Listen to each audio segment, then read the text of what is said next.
when you need to replace your rear O2 sensor on a Mark IV A4 Golf or Jetta. This is just a regular narrowband. Narrowband. And this is also a narrowband, but this is usually the front and this is the post. So you can see the connector is different.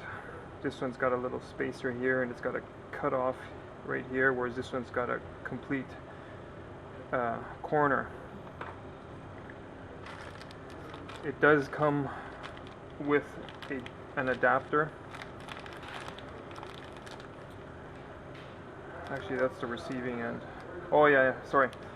So it's meant to that you're supposed to splice this into the receiving end of this guy to make this fit. But it's quicker if you just if you just notch the corner. So you hold this like this, and you get rid of this corner.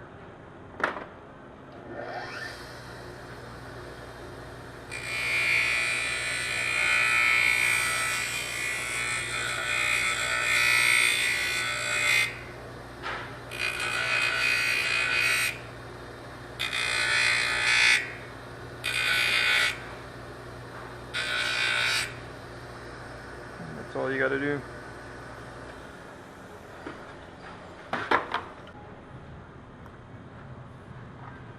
Now your black connector will fit into a brown connector. Nice and simple. Just notch the corner off.